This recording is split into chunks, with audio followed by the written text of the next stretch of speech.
नमस्कार, स्वागत है आपका हमारे इस यूट्यूब चैनल पर। मैं मुनमुन श्रीवास्तव आप सभी का हार्दिक अभिनंदन करता हूं। आज हमारे साथ हैं डॉक्टर वी.एस. दीक्षित, जो कि दिल्ली यूनिवर्सिटी एकेडमिक काउंसिल के पूर्व सदस्य हैं। फिलहाल वो डूटा एग्जीक्यूटिव हैं और ARSD कॉलेज ड्यू में प्रोफेसर हैं। हम उनसे जानते हैं कि विश्वविद्यालय में इन दिनों जो दाखिले की समस्या है, ख़ास तौर पर जो रिजर्व कैटेगरी की सीटें हैं वो भर नहीं पा रही हैं, जिससे यूनिवर्सिटी भी परेशान है और इस कैटेगरी के विद्यार्थी भी दाखिला नहीं ले पा रहे हैं। स्वागत है डॉक्टर दीक्षित आपका।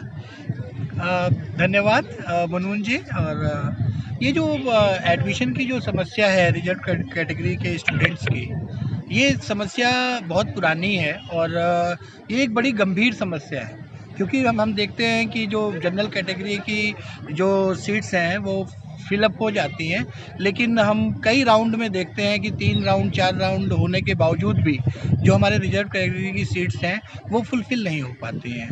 तो ये अपने आप में एक बड़ी गंभीर समस्या है।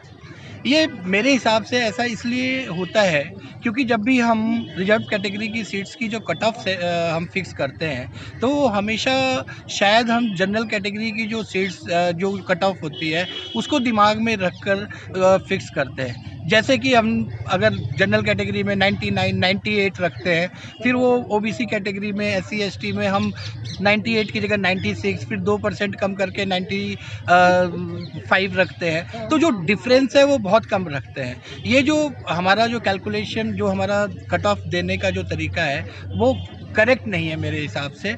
और उसके लिए हमें पिछले 5 साल का आप देखिए कि जो रिजर्व कैटेगरी में जो एडमिशन्स हुए हैं उन एडमिशन्स का एम्पिरिकल डेटा निकालिए और आप देखिए कि कितने परसेंटेज तक रिजर्व कैटेगरी का जो कैंडिडेट है वो अवेलेबल है और वो कितने परसेंट तक जो है वो सीटें जो हैं आपकी फुलफ़िल हो रही हैं।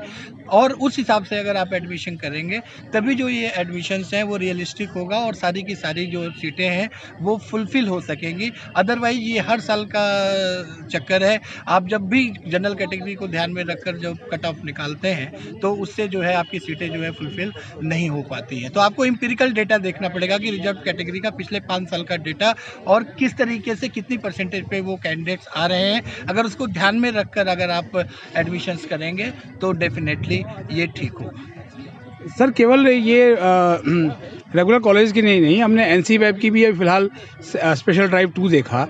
उसमें भी रिजर्व कैटेगरी की बहुत सी सीटें खाली है और अभी भी बहुत ऊंची परसेंटेज है उनकी। तो आपको लगता है कि इस तरह सीटें भरेंगी? नहीं, प्रॉब्लम वही सेम है ना। प्रॉब्लम यही है कि अगर आप जो है जब जनरल कैटेगरी को आप दिमाग में रखकर जब कट ऑफ आप बनाएंगे तो आप अगर 98 रख रहे हैं, 96 रख रहे हैं फर्स्ट कट ऑफ में, और उसके बाद जो है आप 2% कम OBC की कर रहे हैं, 1% कम आप SC ST की कर रहे हैं, तो आपको कैंडिडेट ही नहीं है मार्केट में। जब वो उस परसेंटेज पे कैंडिडेट अगर नहीं होगा तो फिर उसका कोई फ़ायदा नहीं है। तो वो चाहे NC-WEB हो, चाहे हमारा जो और कोर्सेज कॉलेजेस के हों, एडमिशन में हर जगह वही हाल होगा। तो आपको तो रियलिस्टिक कट ऑफ बनाना पड़ेगा और वो रियलिस्टिक कट ऑफ तब आप तभी बना सकते हैं जब आप पिछले सालों के रिजर्व कैटेगरी के जो परसेंटेज है, कितने परसेंटेज पे उनका एडमिशन हुआ है उसको देखेंगे। यही एक साइंटिफिक तरीका है मेरे हिसाब से। अगर इसको किया जाएगा तो मेरे हिसाब से जो ये प्रॉब्लम है ये प्रॉब्लम मिनिमाइज हो सकेगी। तो आपके संगठन ने सर कभी बताया है इस मुद्दे पे जो है वो एडमिशन ब्रांच वगैरह को किस तरीके से करें हम? नहीं, हमारा संगठन तो हमेशा इन सब चीज़ों पे जो है प्रकाश डालता रहता है और हमेशा जो है सोशल जस्टिस के बारे में बात करता रहता है। और ये इस तरीके का फॉर्मुलेशन पहले भी कई बार दिया जा चुका है। तो अगर सर मान लीजिए कि इस बार भी ऐसा होता है और सीटें नहीं भरती हैं तो क्या होगा? सीटें नहीं भरती हैं तो जो सोशल ऑब्लिगेशंस है, इट मीन्स कि हम उसको जो है यूनिवर्सिटी नहीं पूरा कर रही है और यूनिवर्सिटी को पूरा प्रयास करना चाहिए कि ये सीटें भरी जाएँ, ये भरें। जी। और जो रिजर्व कैटेगरी सीटें खाली बच जाती हैं सर जी। तो क्या वो जनरल में कन्वर्ट होती हैं? अब जो सीटें खाली रहती हैं वो जो एज पर रूल है, जो कॉन्स्टिट्यूशनल हमारा प्रोविज़न है वो पूरा प्रोविज़न तो फॉलो होता ही है। मतलब वो खाली चली जाएगी फिर? हाँ? नहीं, जो भी कॉन्स्टिट्यूशनल प्रोविज़न है उसके अकॉर्डिंग होता है। वो कॉलेज उसको तो फॉलो करते हैं, लेकिन बेसिक तो मैंने आपको बताया कि जो समस्या कहाँ है, मूल समस्या कहाँ है।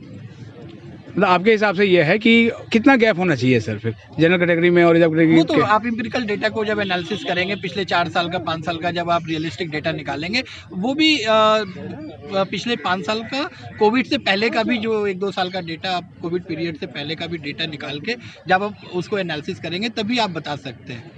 तो तब सर 100% सीट भर जाएगी, आपको उम्मीद लगती है? मिनिमाइज हो जाएगा, जो ये प्रॉब्लम है वो प्रॉब्लम मिनिमाइज हो जाएगी मेरे हिसाब से।